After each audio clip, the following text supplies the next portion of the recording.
On continue ici le prochain article, mon cher Philippe. Le démographe pessimiste. Oui. Alors, vous voyez, on est dans la démographie, c'est très bien ça. Je vous dis, il y a 5 ans, personne ne parlait de démographie. Maintenant, on parle de... On peut dire, l'immigration, c'est un problème. Là, on est passé de l'anglicisation à les Canadiens français minoritaires. Vous voyez? À chaque fois, on gravit une coche. On va toujours plus loin dans la réalité démographique. La gauche a de plus en plus de difficultés à nier le réel. En bon démographe, M. Termotte s'intéresse aux chiffres et aux grandes tendances. Il en voit 2. La première, c'est la sous-fécondité des francophones. Ils font moins d'enfants. Ah oui, bien ça c'est clair. Ça, c'est le fait de la société matérialiste et puis de la sécularisation. C'est le cas partout en Occident. Par ailleurs, hein, là, il ne faut pas être trop ethno-masochiste. Hein. Les Russes, ils ont des problèmes démographiques. Hein. Les Ukrainiens ont des problèmes démographiques. Les Polonais ont des problèmes démographiques. Les Hongrois ont des problèmes démographiques. OK? Tout le monde blanc a des problèmes démographiques. Donc là, je ne veux pas voir de commentaires du genre les Canadiens français, on fait pas... Non, non. Tout le monde est comme ça. OK? Les Japonais font moins d'enfants aussi. Sauf qu'ils n'ont pas de politique d'immigration massive. Donc, ils ne deviendront pas minoritaires sur leur propre sol. Eux, ils préfèrent la robotisation plutôt que le tiers-monde. Ce qui est d'ailleurs, selon moi, une meilleure option. Hein. Moi, je préférerais des robots qu'on mise dans la robotisation, c'est-à-dire l'intelligence artificielle et les hauts quotients intellectuels, plutôt que, les bas salaires du tiers-monde. Bon, ça, c'est le choix japonais. Le choix japonais est plus intelligent. Évidemment, ultimement, il faut faire une reconquête démographique. Hein. Moi, je suis plutôt nataliste là-dessus. Donc, les deux tendances, c'est la sous-fécondité des francophones, et puis la seconde, c'est l'effet de l'immigration actuelle. Le sujet est délicat. M. Termotte tient à le préciser. Il est lui-même immigrant. De toute façon, mon accent belge me trahit. Un Belge, dit-il en riant.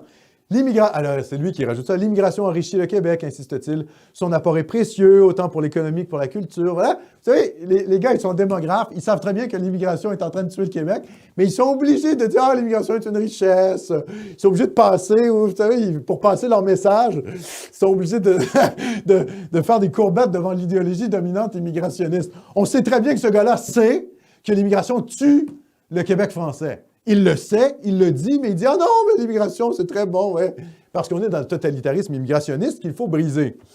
Au début des années 2000, M. Termotte prévenait que les francophones de langue d'usage deviendraient minoritaires dans l'île de Montréal. Le gouvernement Charest a caché son étude pendant 2 ans. Vous savez l'époque Charest? L'époque Charest, la corruption généralisée, début des années 2000-2003, là, jusqu'en 2012. L'époque Charest, ça vous dit quelque chose? Ouais, bien, les rapports sur l'anglicisation de Montréal étaient cachés. Eh oui, parce que le type travaillait à l'Office québécois de la langue française. C'est ça, les libéraux. Ouais, les enfoirés. Dans les années 70, à peine 10 % des gens passaient au français. Ce taux a augmenté à environ 55 % mais il stagne depuis quelques années. Surtout, il reste inférieur à celui des francophones dans la population. Le résultat, encore une fois, est mathématique. Le poids des francophones diminue. Donc, je dis ça aux péquistes qui écoutent Nomos TV, qui sont là en mode « Oui, moi, je suis un patriote civique. La question canadienne-française, c'est ethnique, c'est sale, je n'aime pas ça. » Le déclin linguistique est un déclin ethnique, démographique. Vous comprenez ça? Les Haïtiens à New York, ils parlent anglais, hein? Ah oui! Vous comprenez ce que ça veut dire? La langue française est soutenue ici par les Canadiens français. Et même, au-delà de la question linguistique, pensez-y. Adil Sharkawi, il veut nous islamiser, il veut la charia en français. Hein?